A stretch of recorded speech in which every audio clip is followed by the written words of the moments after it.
Mheshimiwa Rais, tunakualika sasa uweze kupokea heshima za vikundi. Ndugu wananchi, tunaomba tuweze kujiunga naye Mheshimiwa Rais wakati ambapo vikundi hivi vyote vitakuwa vikipita hapa mbele.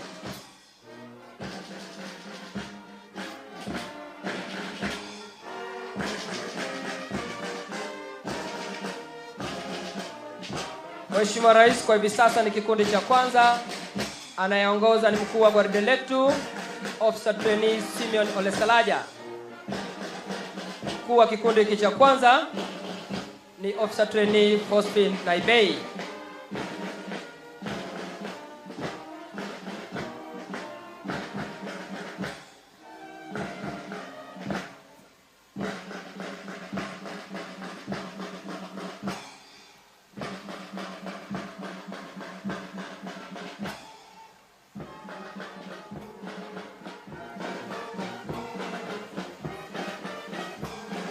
Kinachopita kwa sasa Mheshimiwa Rais ni kikundi cha pili kikiwa chini ya usimamizi wake Officer Trainee Kevin Njoroge.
Mheshimiwa Rais kwa sasa ni kikundi cha 15 kikiongozwa naye Officer Trainee Linet Tianoi.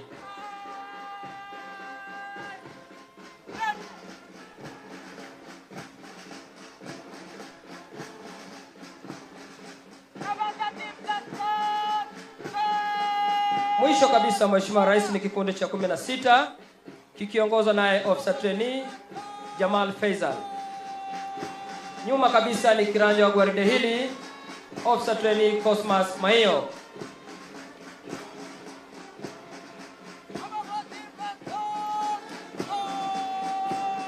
Basi tuombe kuketi Mheshimiwa Rais. Wakati gwaride hili basi likiendelea kwa mwendo huo, wataweza kurejea hapa tena kwa mara nyingine kwa mwendo wa kasi.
Basi Mheshimiwa Rais, baada ya onyesho hilo la mwendo wa polepole, maafisa hawa tena wataweza kujiunga kwa pamoja, waweze kupita mbele ya jukwaa kwa mwendo wa kasi ili kuweza kutoa heshima zao mbele yako Mheshimiwa Rais.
Basi Mheshimiwa Rais, gwaride letu limeweza kubadili mwendo kutoka mwendo wa kinyonga na kujumuika kwa pamoja kwa mwendo wa kasi.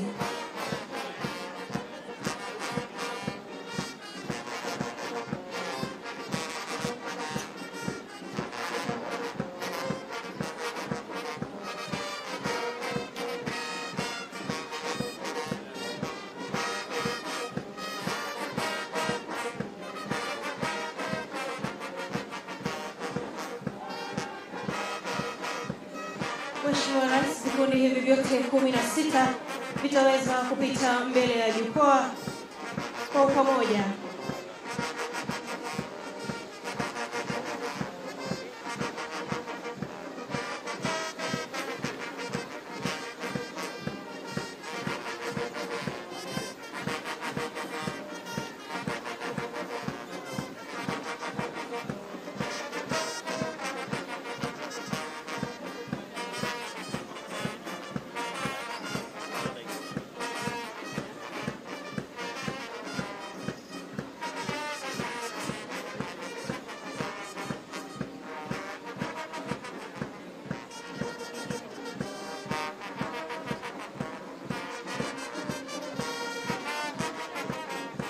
Vikundi 8 vya kwanza vikitazama magharibi mwa gwaride, huku vingine vikizidi kuchorea miundo tofauti.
tunaomba kusimama kwa heshima ili uweze kupokea heshima kutoka kwa vikundi hivi.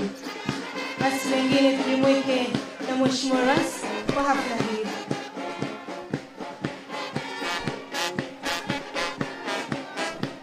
Ni kikundi cha kwanza Mheshimiwa Rais kikiongozwa naye mkuu wa gwaride Officer Trainee Simon Olesalaja, huku kiongozi wa kikundi hiki akiwa ni Officer Trainee Faustin Naibei.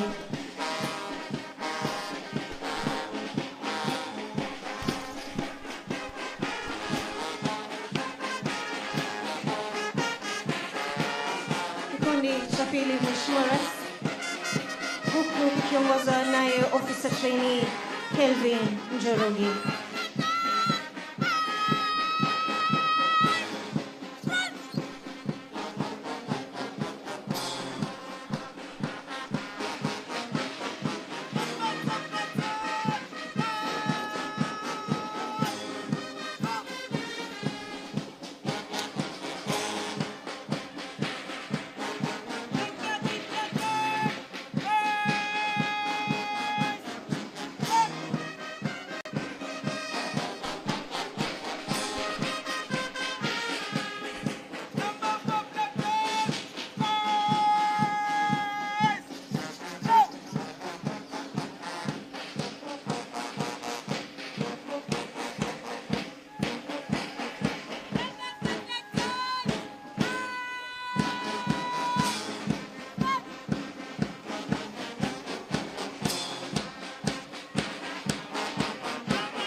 Ni mahafala wa kadeti wanaofuzu siku hii ya leo, wote wakiwa 574.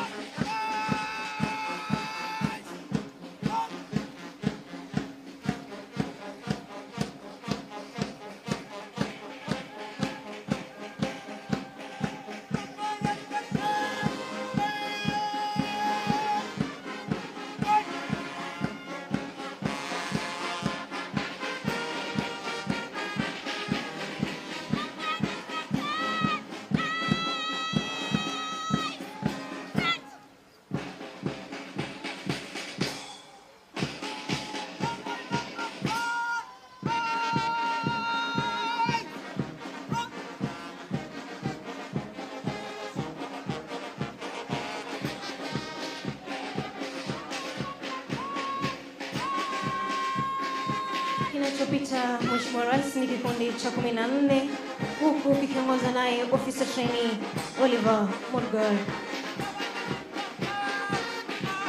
Kinafuata kikundi cha 15, huku kikiongozwa naye Officer Trainee Linet Nchanoi. Mheshimiwa Rais ni kikundi cha 16 na ambacho ni kikundi cha mwisho ambacho kinaongozwa naye Officer Trainee Jamal Fezal, huku anayefunga akiwa ni kiwanja wa gwaride Officer Trainee Cosmas Mayu.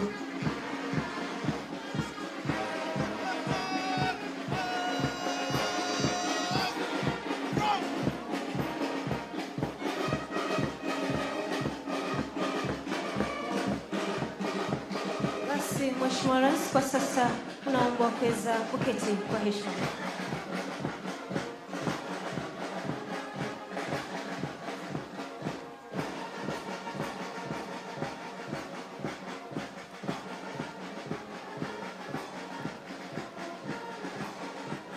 Mheshimiwa Rais, vikundi hivi 16 vitaweza kwenda kwa mwendo wao wa awali kisha kujitayarisha ili kuweza kuja mbele hatua 14 kwa minajili ya review order.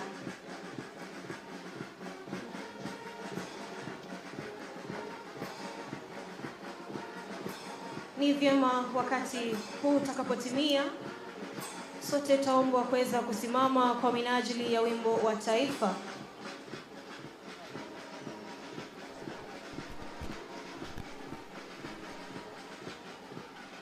Vile vile baada ya hapo, wakuu wa sheria na wakuu wa dini wataweza kutuongoza kwa kiapo cha utiifu.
Kupokea mafunzo haya papa hapa katika idara yetu ya Kenya Foreign Service.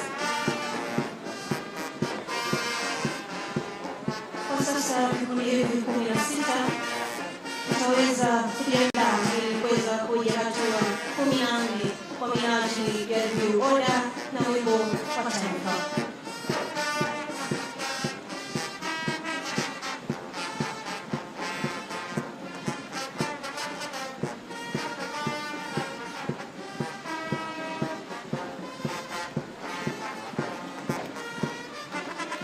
Basi Mheshimiwa Rais wakiwa wanajiandaa kuja mbele ya jukwaa hatua 14, maafisa hawa watakapokuja hapa mbele basi tutaweza kupokea wimbo wa taifa,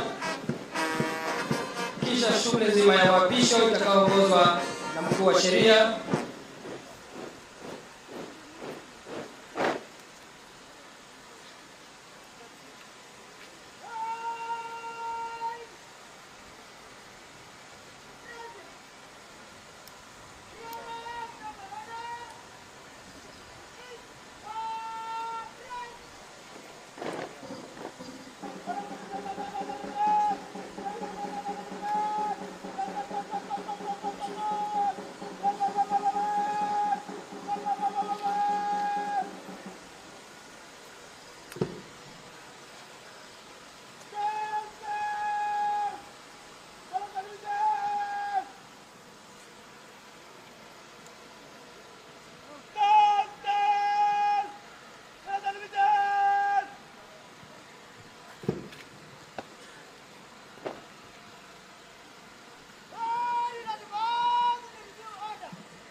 be faithful and bear true allegiance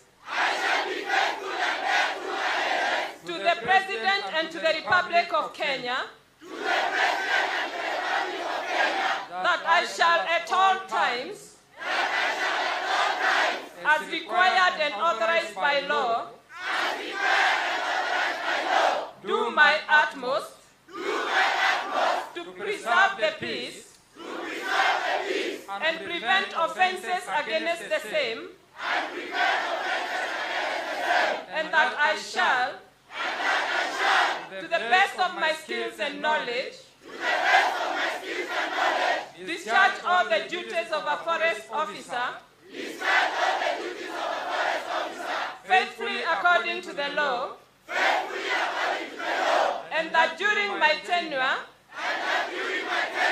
in the Kenya Forest Service,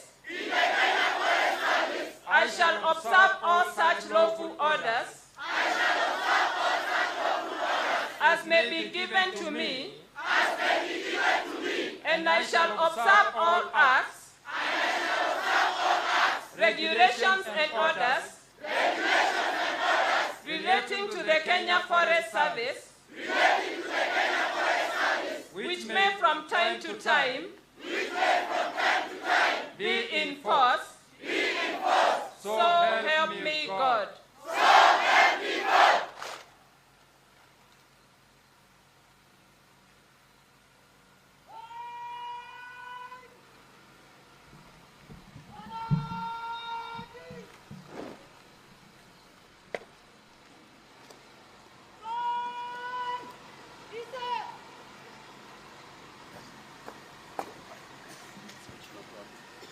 Basi tuombe kuketi.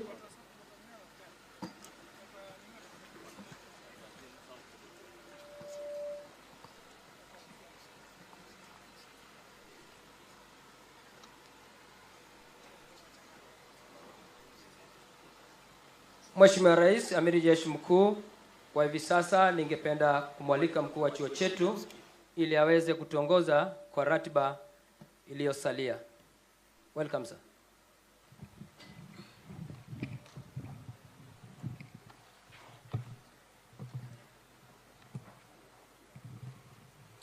Your Excellency, Honorable William Samoei Ruto, PhD, CGH, President of the Republic of Kenya and Commander-in-Chief of the Defense Forces, Cabinet Secretary of Environment, Climate Change and Forestry, Honorable Aden Bare Duale, Principal Secretary, State Department of Forestry, Mr. Mugambi Gitonga, Chairman of the Kenya Forest Service Board, Mr. Titus Korir, Chief Conservator of Forests, Mr. Alex Remarkoko, ladies and gentlemen. Your Excellency, sir, I'm delighted to welcome you to the Forest Law Enforcement Academy in this passing out parade. It is now my humble duty to welcome the Chief Conservator of Forests, Kenya Forest Service, to make his remarks. CCF, please. Thank you, Excellency.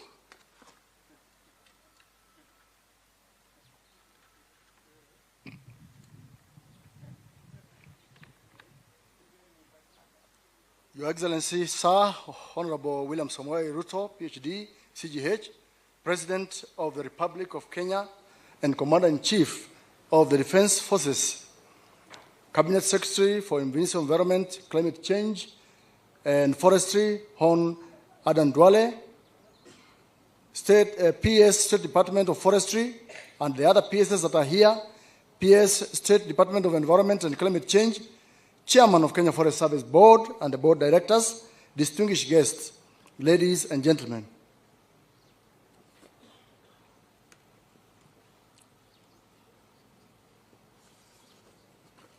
Your Excellency, extraordinary things happen, not because of chance, but because we have extraordinary leadership. It gives me immense pleasure to welcome you to this Forest Law Enforcement Academy for this particular passing out parade. Before you are 102 inspectors and 465 foresters, comprising 331 men and 226 women. And therefore, we have met the constitutional threshold of gender equality, balance. Your Excellency, sir, these graduates have undergone successfully and completed a 6-month rigorous paramilitary training, and now they are ready to pick up their responsibilities of forest conservation and protection. In conclusion, on behalf of the entire Kenya Forest Service fraternity, I express my sincere appreciation to your visionary forest conservation and protection intervention, whose impact will endure for many years to come. These interventions include recruitment of an additional 3,300 staff and your commitment to achieve the 30% tree cover by the year 2030. Your Excellency, with your permission, may I now invite the Cabinet Secretary for Environment, Climate Change and Forestry, Hon. Eden Duale, to give his remarks and invite you to address the congregation. CS, please. Thank you, sir. Your Excellency, Dr. William Ruto, President of the Republic of Kenya and the Commander-in-Chief of the Defense Forces, my sister and colleague, the Minister for Tourism and Wildlife, Rebecca Miano, Her Excellency, the Governor of Nakuru, Honorable Susan Kihika, the Chairman of our Parliamentary Committee and member for Nakuru Town, other members of Parliament present, senior security heads present from all our security sector, and Principal Secretary led by our own Principal Secretary. Your Excellency, and the board chair and the board members of Kenya Forest Service. Your Excellency, we are today greatly honored by your presence as we witness a new cohort of the Kenya Forest Service cadets and foresters passing out.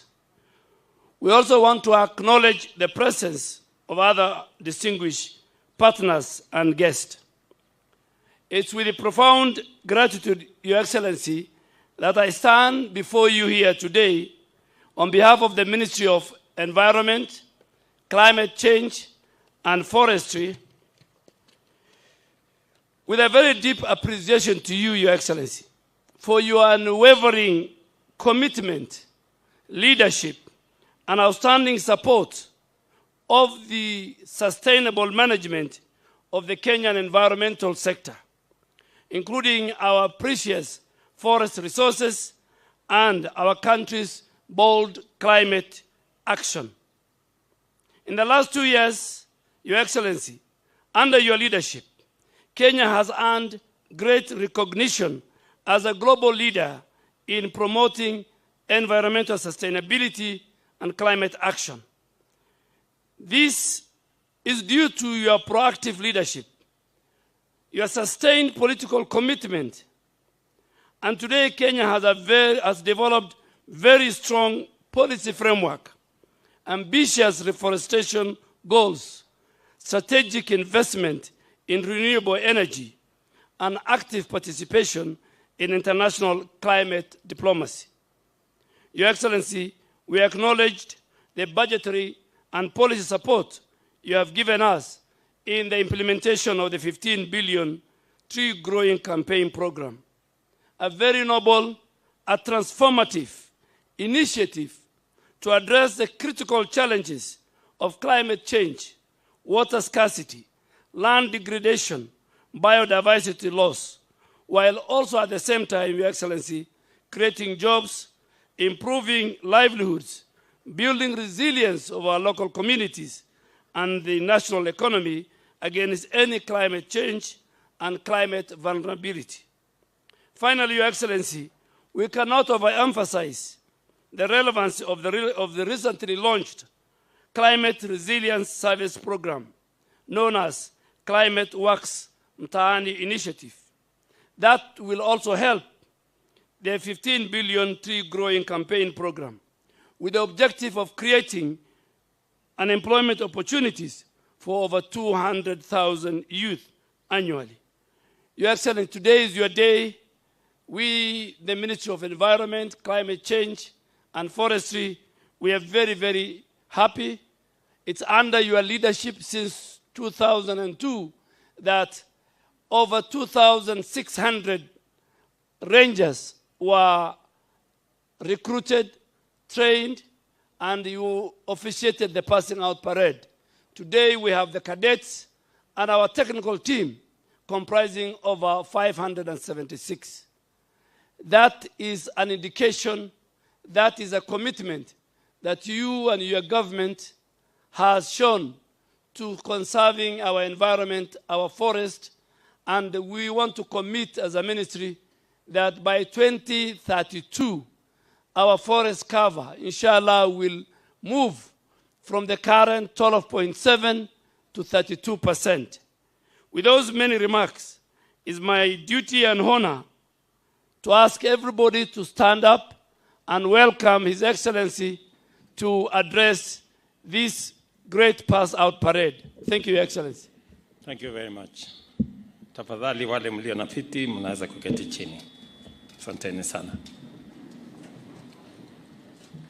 Mawaziri mlio hapa, makatibu, gavana wetu wa jimbo hili la Nakuru, Mheshimiwa Susan Kihika, pamoja na mwenyekiti wa kamati ya bunge kuhusu mambo ya mazingira, Mheshimiwa Gikaria, mwenyekiti wa Kenya Forest Service na board members, chief conservator na team ya Kenya Forest Service, wazazi mliofika hapa, graduates.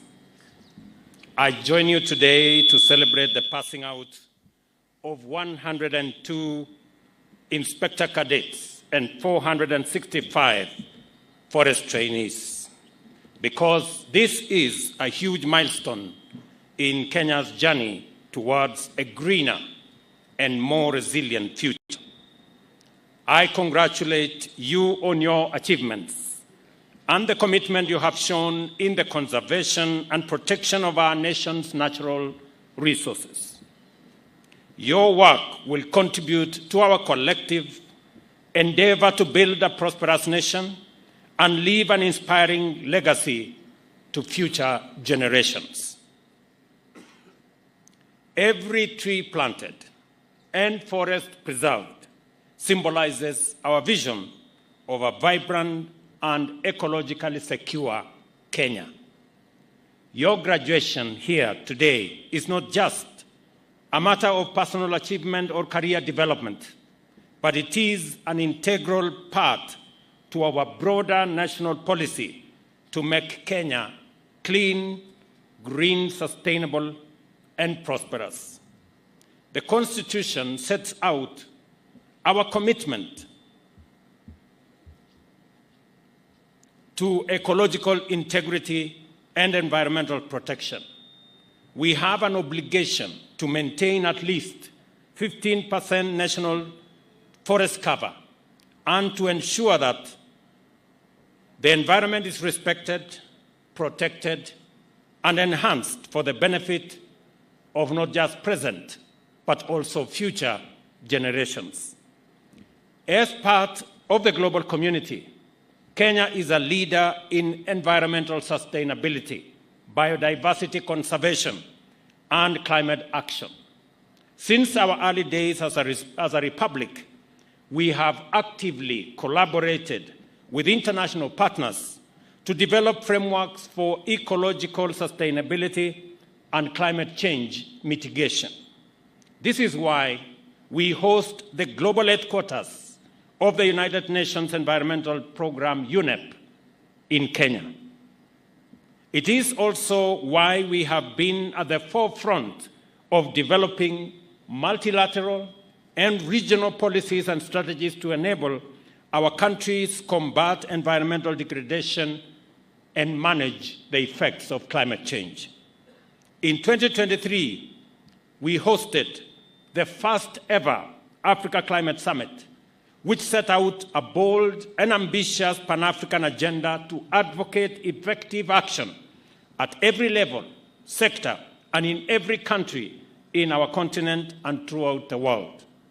Forest conservation, afforestation, and tree planting campaigns are long-standing Kenyan traditions going back to many decades. In 2023, we launched a national program to restore degraded landscapes and ecosystems, strengthen our institutional framework to combat deforestation, and included a national campaign to plant 15 billion trees by 2032, aiming to raise our forest cover to 30%. This is the context in which you must understand the significance of this function and appreciate the role of the graduating officers here, as well as their colleagues who are already in the Forest Protection Service. They are the guardians of the nation and the Earth's lifeline. Their work enables us achieve sustainability and prevail against daunting global and local environmental challenges. Forests purify our air, sustain biodiversity, and support livelihoods.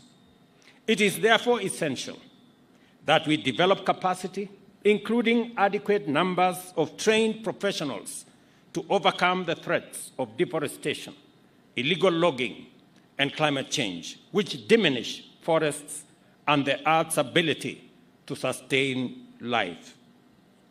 I must say that I am very proud of the achievements of the last 2 years. Very significantly, and for the first time, last year, we hired 2,600 forest rangers, the highest number in independent Kenya, the largest number in 20 years. Today, we again make history that we have here 465 forest officers, the largest number of forest officers hired since our independence. And for the first time in the history of Forest Service, we have hired 102 forest cadets who will be the front managers of our environment. These achievements speak volumes and consolidate our place as the environmental headquarters of the world.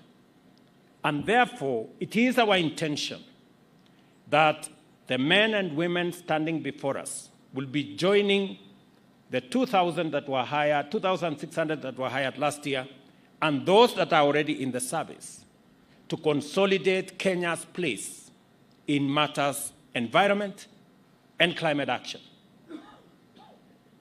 The significance of what has happened in the last 2 years speaks for itself. And I must congratulate the Kenya Forest Service and its leadership for the achievements that are demonstrable. In the last 2 years, illegal logging and criminal activity around our environmental resources has reduced by 90%. At the same time, because of the reforms that have been carried out, this year, we only supported Kenya Forest Service to the tune of 280 million. The rest of the 4.7 billion budget is raised by Kenya Forest Service itself. And I have the undertaking of the minister and the Kenya Forest Service that from next year, Kenya Forest Service will exit from requiring resources from the exchequer, and they will run their own affairs using their own internally generated resources. Congratulations to you, and you serve as an example to other agencies that it is possible for agencies to run on internally generated resources.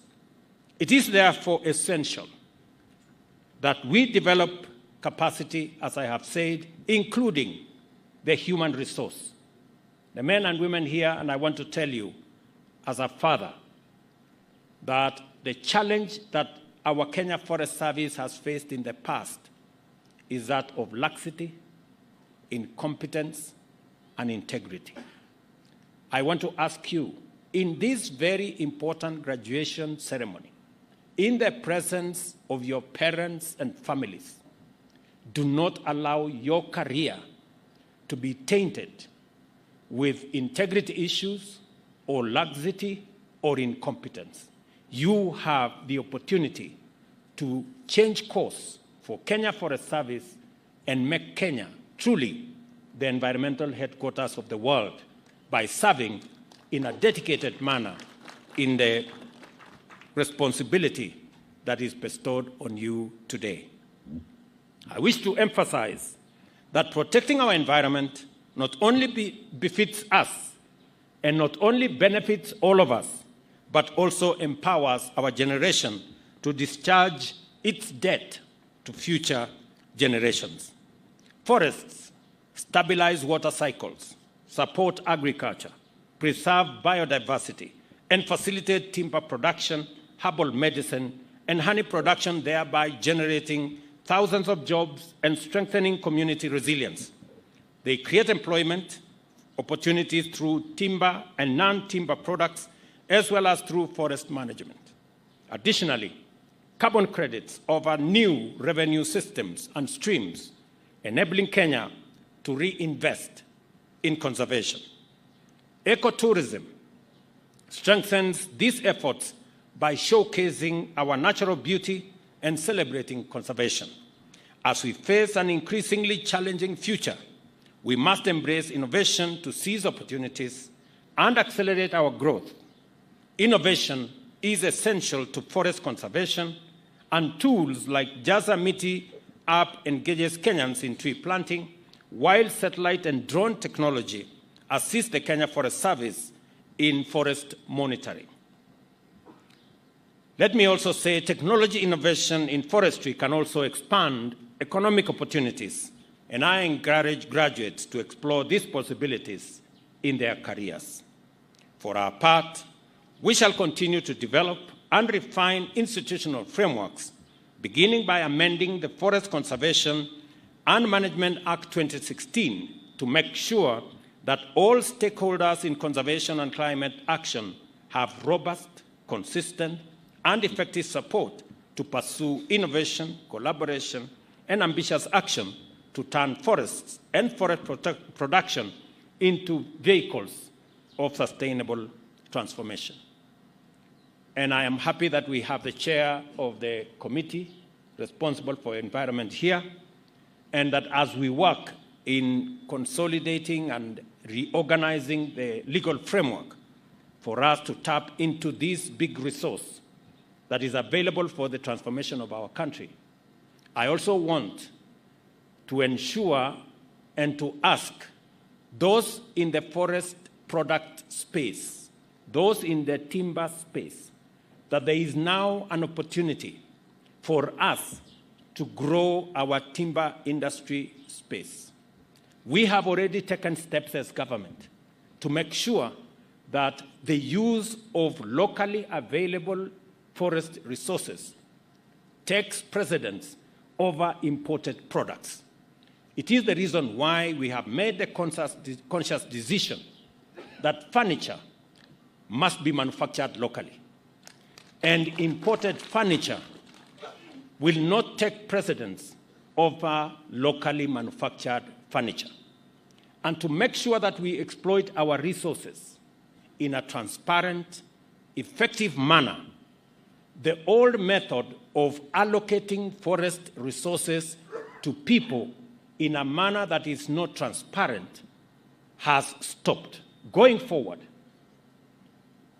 all public resources in the forest will be tendered for in a transparent, clear manner so that we get value for the resources we have in our forests and also develop capacity for industries to use these resources for the benefit of the country, for us to be able to create jobs around these forest products, and for us to manufacture forest products, including furniture, locally in Kenya, using our own human capital, our own developed resources, and making sure that products that otherwise would have been imported are made from forest products that are available here in Kenya.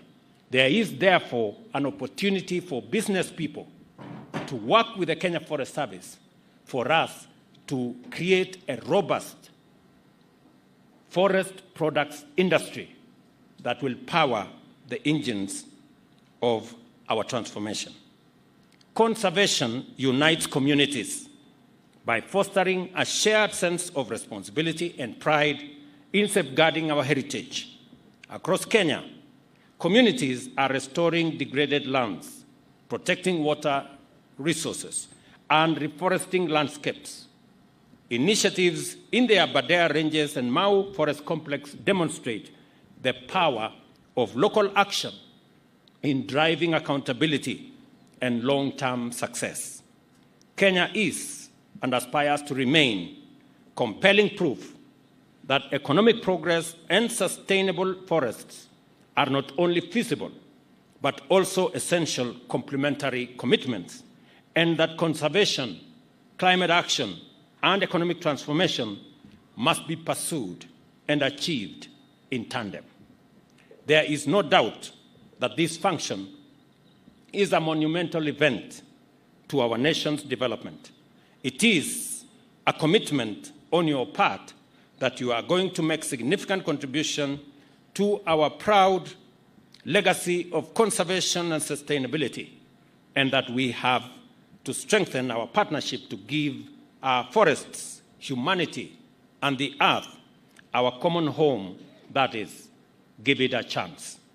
You have chosen to work in an important field, and I encourage you to grow in it and develop exemplary careers by performing your duties with integrity, professionalism, discipline, and patriotism.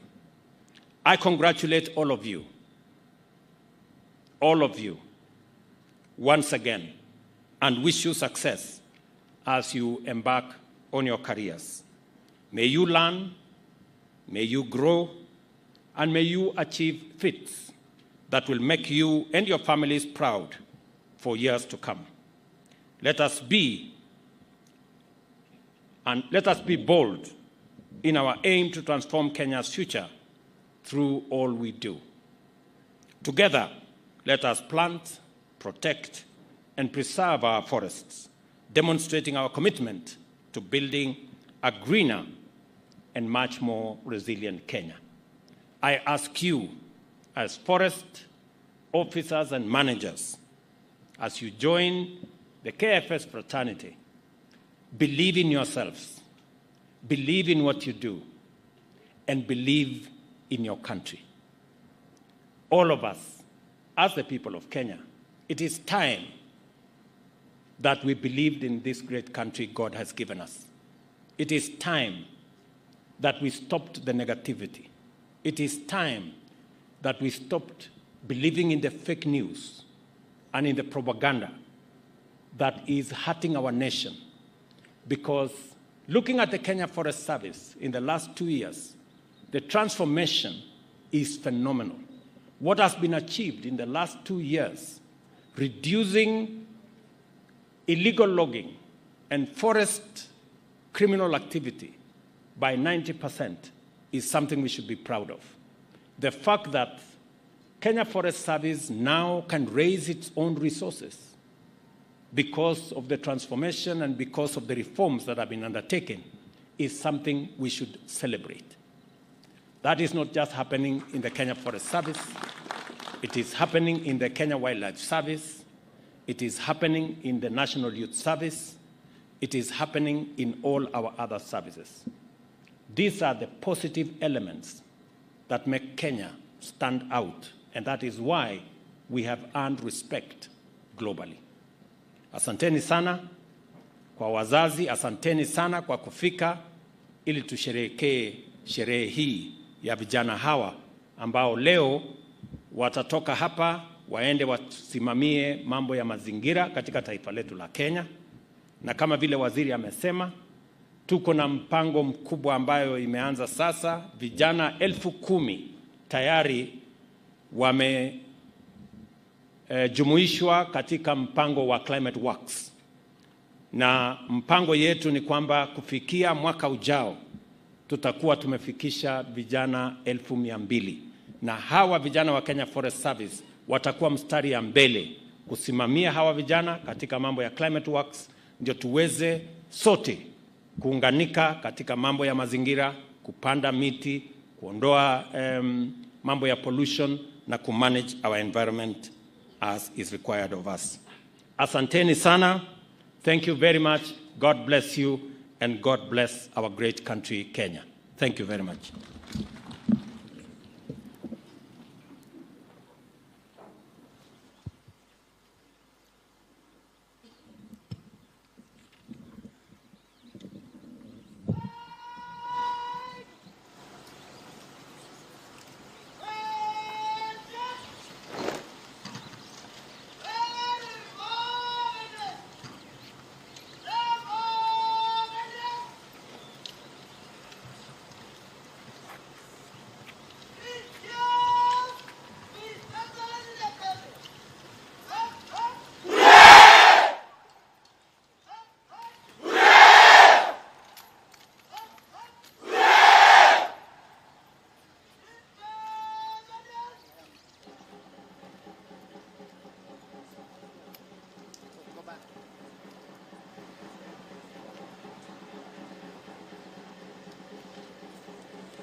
Basi baada ya heko tatu kwa Mheshimiwa Rais, mkuu wa gwaride atamwomba idhini ili aweze kuliondoa gwaride.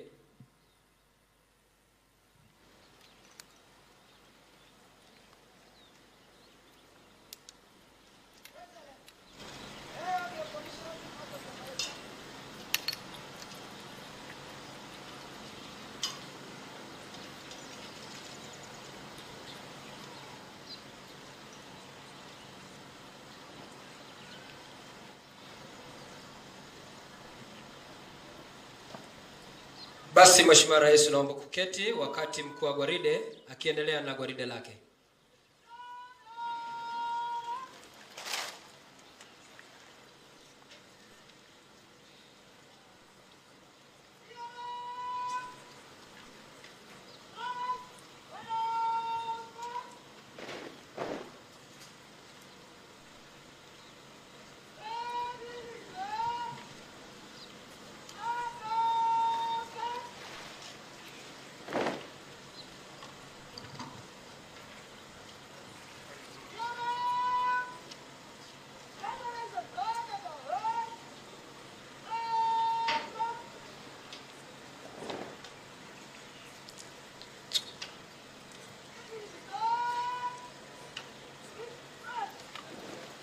Basi Mheshimiwa Rais, kama ulivyojuzwa awali,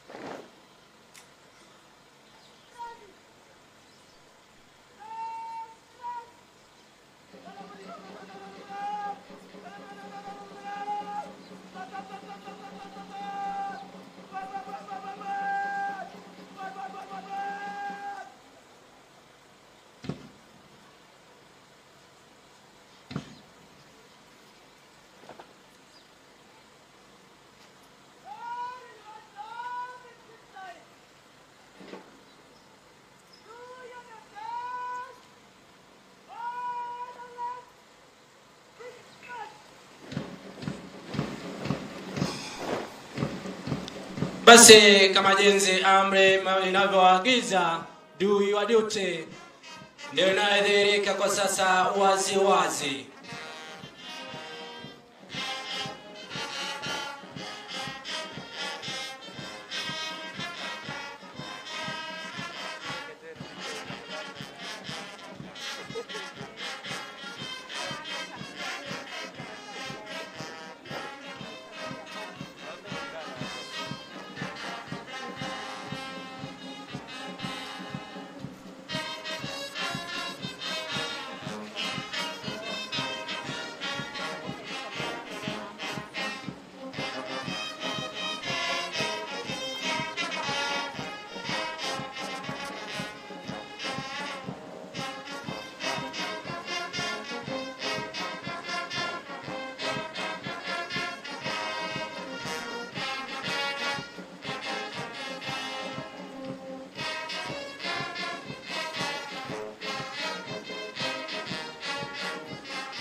Mheshimiwa Rais, baada ya michoro hizi na miundo maridadi, taweza kujiweka katika vikundi vyao ili waweze kupita mbele ya jukwaa wakielekea nyanjani kwenda kutekeleza wajibu wao.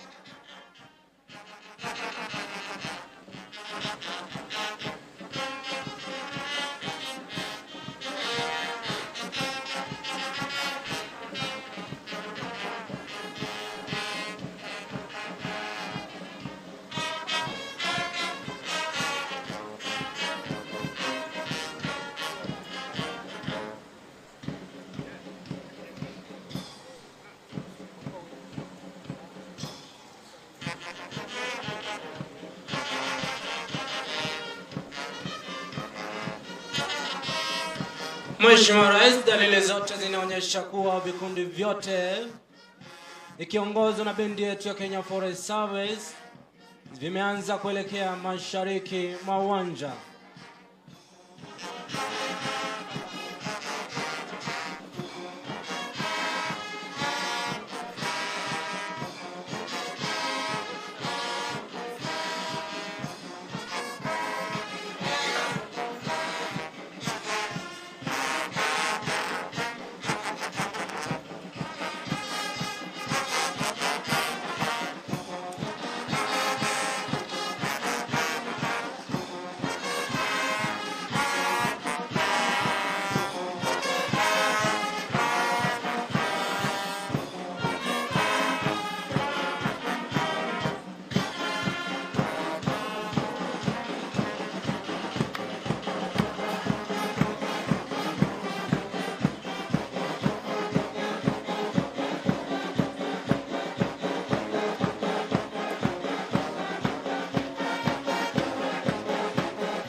Basi Mheshimiwa Rais, mabibi na mabwana, nitaomba tuweze kujumuika na Mheshimiwa Rais anakapopokea heshima za vikundi hivi. Karibu Mheshimiwa Rais.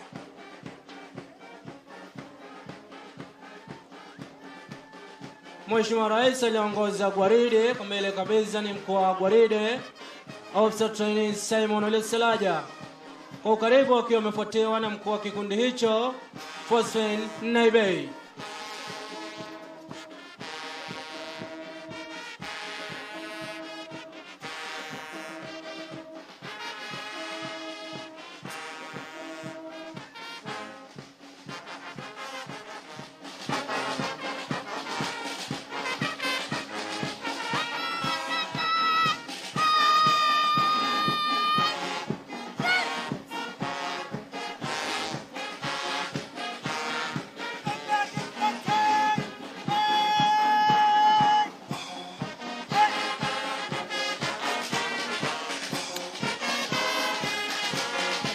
Mheshimiwa Rais, kikundi kinachopita kwa sasa kipo chini ya usimamizi wake Officer Trainee Abel Chere.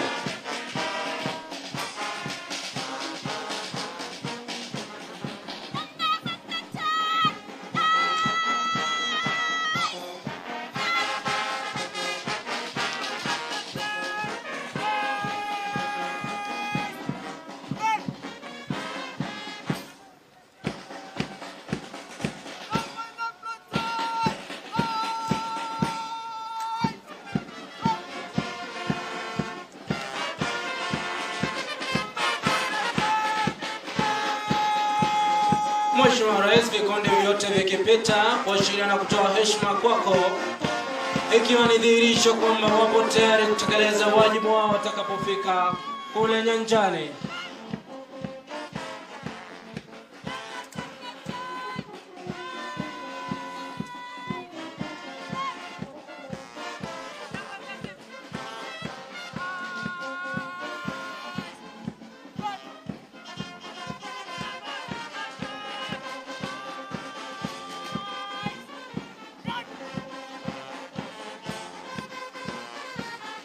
Mheshimiwa Rais, labda nikufahamisha kwamba maafisa wamepokezwa masomo kama vile ujanja wa pori, kwato, sheria na huduma ya kwanza, vile vile na jinsi ya kuhatika miche watakapofika kule nyanjani.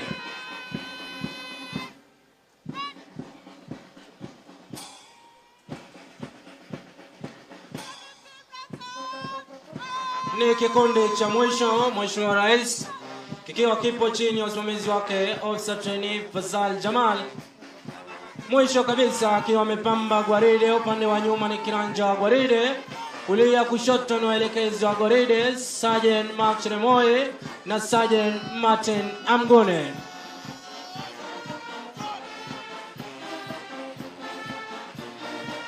Mheshimiwa Rais, naomba kuketi kwa sasa. Asante kwa awamu hiyo.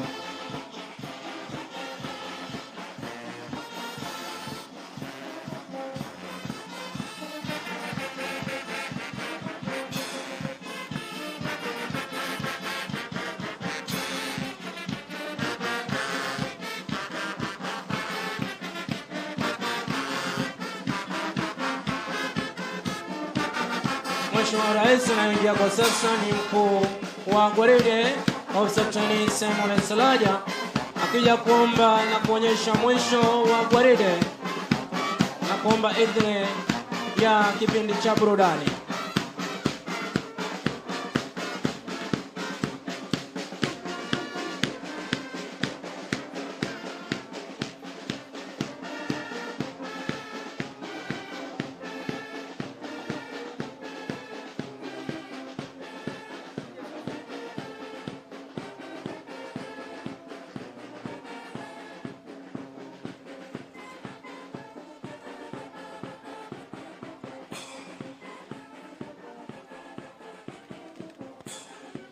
Asante sana Mheshimiwa Rais. Anapondoka mkuu wa gwaride, Mheshimiwa Rais, kwa idhini na ruhusa yako, anaomba sasa tukaingie kwa kipindi kifupi cha burudani. Maafisa hawa wanaofuzu siku ya leo, Mheshimiwa Rais, wana maneno ya kunena, yani spoken word, yatakayonenwa na Trainee Officer Deborah Kathua na Job Isaac Mburi.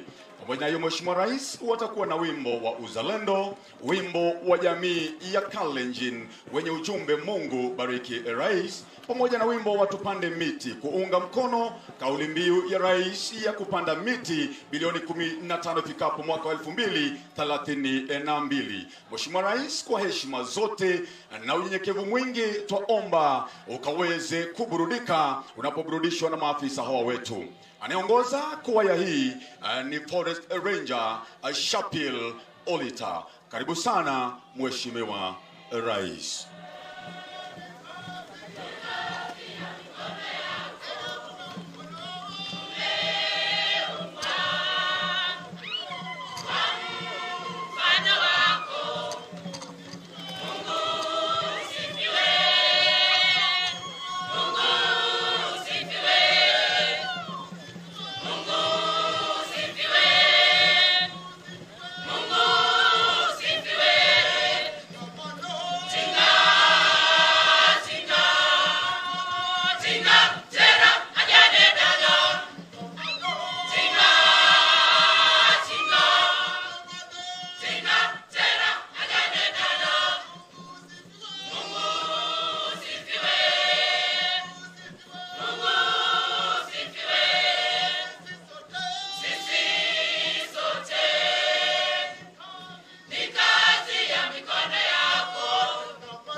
Ninakupenda ewe nchi yangu Kenya, moyo wangu wote nitakujenga na kuhifadhi siku zote za maisha yangu.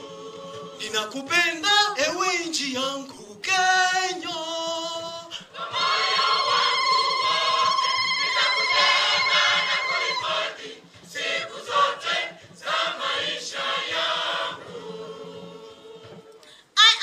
I'm scripting my love for our mother. I am telling The sweet old tales told of her. I am the singing. songs, the sweet symphony of her wealth. I am shouting. Leaping of her riches and endless potential. She is my land. Of course. Our mother, yes, my country, Kenya.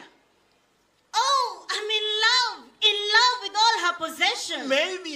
Maybe this goes beyond love. It is an obsession. The chirping birds in the morning. The chanting monkeys in the evening. The roaring sound. Of waters in the streams and rivers. Oh, our diversified wildlife. The calm sea. The skied ocean. The beautiful shores. She is my land. Of course. Our mother, yes, my country, Kenya. Take a look. Look at the mountain tops. The mountain peaks with their snow have a glance. At the beautiful falls and breathtaking sceneries that we have. Oh, our diversified wildlife. The flamingos across the lake. The crop-friendly fertile soil. The reliable rains. Are these not enough? For a satisfying beauty and pride, she is my land. Of course. Our mother, yes, my country, Kenya. You see all that said beautiful later? Take a look again. It is a credit. A deserved credit to our trees, the seas, the oceans, the lakes, the rivers, the streams, the falls. Are all but credited to our forests. Don't forget the wildlife too. The favorable climates too. What a nice place to be. The land of our ancestors. She is my land. Of course. Our mother, yes, my country, Kenya. Our very able, sophisticated, and dendrophilous president, Your Excellency, sir, you saw the need. The need for a tree. Thank you, Your Excellency. For giving us this chance, for adding to your bank. More officers and rangers. To protect, conserve, and sustainably manage our forests. It has shown, Mr. President, in black and white. This has shown that you, Mr. President, you, Doctari, you are a dendrophile. Your love for her. Your passion. Your patriotism to this great nation. She is my land. Of course. Our mother, yes, my country, Kenya. Thank you. Uzalendo wana Kenya. Jukumu letu kujenga Kenya. Tulinde misitu yetu daima tuitunze. Uzalendo wana Kenya. Jukumu letu kujenga Kenya. Tulinde misitu yetu daima tuitunze. Bahari yetu tulinde. Jukumu letu kujenga Kenya. Misitu yetu daima tuitunze.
pamoja. Rais wetu haimiza Wakenya wote. Bilioni 15 tupande sasa. Wakenya wote tutimize lengo hili. Juhudi zetu kudhibiti tabia nchi. Vijana wote simama tupande miti. Wamama wote amka tutunze miti. Wababa wote amka tulinde miti. Wakenya wote simama tupande miti. Wakenya wetu simama tupande miti. Bilioni 15 tupande sasa. Bilioni 15 tupande sasa. Bilioni 15 tupande sasa.